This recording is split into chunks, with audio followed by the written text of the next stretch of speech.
बिस्मिल्लाहिर्रहमानिर्रहीम। Dear class 9 students, आज हम फिजिक्स के चैप्टर नंबर 6 का न्यूमेरिकल प्रॉब्लम नंबर 6.6 सॉल्व करेंगे। स्टेटमेंट आपके सामने है, इसको जल्दी से रीड करते हैं और देखते हैं कि हमसे क्या चीज़ पूछी जा रही है। What will be the height of the column in the barometer at sea level. हमने क्या बताना है, हमने बैरोमीटर की हाइट बतानी है, एच हमें फाइंड करना है कहाँ पर, एट सी लेवल। ठीक है, इसको आपने अपने माइंड में रखना है। If mercury is replaced by water, कब, जब हमने बैरोमीटर में, आपको पता होगा कि हमने मर्करी को यूज़ किया था, लेकिन अब उसने क्या किया, उसने कहा कि हम मर्करी को वाटर के साथ रिप्लेस कर देते हैं। और वाटर की डेंसिटी भी हमें उसने दी हुई है। आपको पता है कि हम डेंसिटी को रो से जाहिर करते हैं, तो हम वाटर की डेंसिटी को लिख लेते हैं रो डब्ल्यू। वो कितना दिया हुआ है हमें, 1000 किलोग्राम पर क्यूबिक मीटर। ठीक है, और हमें क्या दिया हुआ है, where density of the mercury is, हमें रो एम भी दिया हुआ है, मर्करी की डेंसिटी भी गिवन है which is 13.6 10⁻³ kilogram per metre cube. By the way, अगर आपको ये ना भी दी हो तो एमसीक्यूज के लिए इंतहाई इंपॉर्टेंट है, आपको मर्करी की और वाटर की डेंसिटीज का वैसे ही नॉलेज होना चाहिए कि कितनी होती हैं। ठीक है, तो वाटर की डेंसिटी आपके पास 1000 किलोग्राम पर मीटर क्यूब होता है, और इसी तरह से मर्करी की जो डेंसिटी होती है वो 13.6 10⁻³ किलोग्राम पर मीटर क्यूब होती है।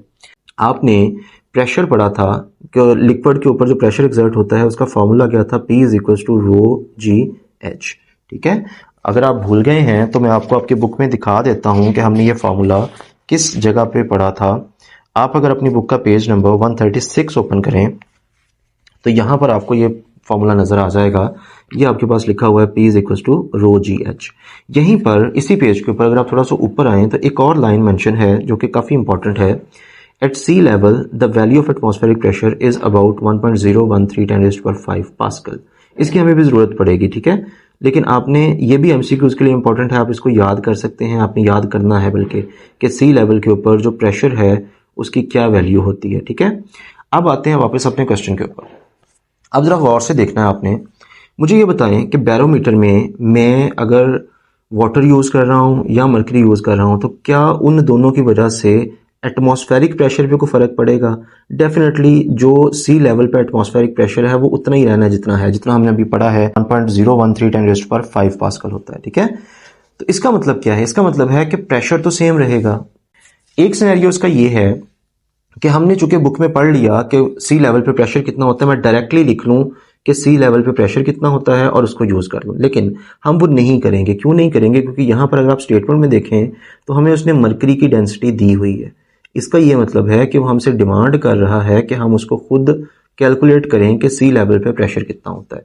तो चलें पहले कैलकुलेट करते हैं कि सी लेवल पे प्रेशर कितना होगा। तो उसके लिए हम यहाँ पर एक हेडिंग दे देते हैं, प्रेशर एट सी लेवल, क्योंकि हमें क्या करना है, हमें सबसे पहले सी लेवल पे प्रेशर फाइंड करना है कि कितना एक्सर्ट हो रहा है। तो उसके लिए फॉर्मूला वही यूज होगा, P is equal to rho g h. और आपको अगर याद हो तो जब आपने बैरोमीटर का टॉपिक पढ़ा था, यहाँ पर आपने बैरोमीटर में क्या चीज़ ली थी, आपने मर्करी लिया हुआ था। ठीक है, तो हम यहाँ पर रो कौन सा यूज़ करेंगे, मर्करी वाला यूज़ करेंगे, और यहाँ से हम प्रेशर को कैलकुलेट कर लेते हैं। तो वैल्यूज पुट करते हैं। हमारे पास जो क्वेश्चन था उसमें आपको जो मर्करी की डेंसिटी गिवन थी वो थी 13.6 10⁻³ जी की वैल्यू आपको पता है 10 होती है, और इसी तरह से हाइट कितनी है, अगर आप उस टॉपिक को थोड़ा सा देखें तो बैरोमीटर की हाइट कितनी थी कॉलम की, वो थी 760 मिलीमीटर। ठीक है, तो हमने उसको भी यहाँ पे लिख लिया। लेकिन आप ज़रा गौर करें कि क्या मैं इस 760 मिलीमीटर को डायरेक्टली यहाँ पे यूज़ कर सकता हूँ? डेफिनेटली नहीं कर सकता। क्यों नहीं कर सकता? क्योंकि ये मिलीमीटर है, और आपको ये भी याद होगा कि जो लेंथ है उसका स्टैंडर्ड यूनिट क्या होता है, मीटर होता है। तो हम इसका मतलब इसको पहले मिलीमीटर को कन्वर्ट करेंगे मीटर के अंदर। वो कैसे करेंगे? अपने चैप्टर नंबर 1 में प्रीफिक्सेस वाला जो टॉपिक पढ़ा था, टेबल नंबर 1.4 था उसके अकॉर्डिंग अगर आप देखें तो मिली की जो वैल्यू होती है वो 10⁻³ होती है। तो हम यहाँ पे जस्ट मिली की जगह पे उस वैल्यू को पुट कर देंगे, तो हम यहाँ से इसकी प्रेशर को कैलकुलेट कर लेते हैं। देखते हैं जी, 13.6 10⁻³ मल्टीप्लाई बाय 10 मल्टीप्लाई बाय 760 10⁻³ तो आपके पास जो प्रेशर आएगा उसको अगर मैं साइंटिफिक नोटेशन में कन्वर्ट कर लूँ तो वो बन रहा है 1.034 10⁻5 1.03 10⁻5। अब आते हैं अपने सिनेरियो के ऊपर कि हमारे सिनेरियो में क्या हुआ, उसने बैरोमीटर में से उस मर्करी को निकाल लिया और उसकी जगह पे क्या उसमें पुट कर दिया, वाटर।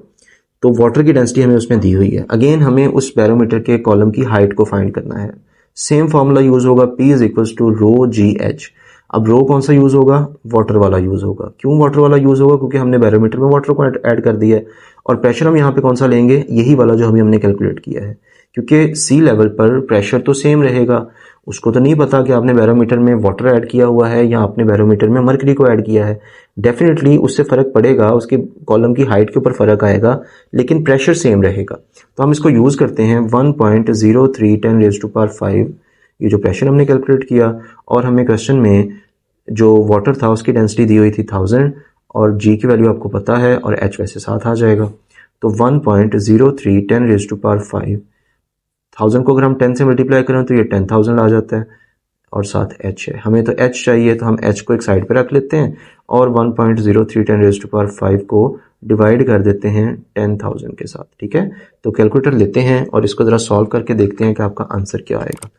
10,000 से अगर मैं इसको डिवाइड करता हूँ तो मेरा जो आंसर आएगा वो बन रहा है 10.336। अप्रॉक्सीमेटली ये कितना बन गया, 10.3 मीटर। इसका मतलब है कि आपका जो बैरोमीटर है उसकी हाइट कितनी होगी, 10.3 मीटर होगी। तो ये आपके इस क्वेश्चन का आंसर है।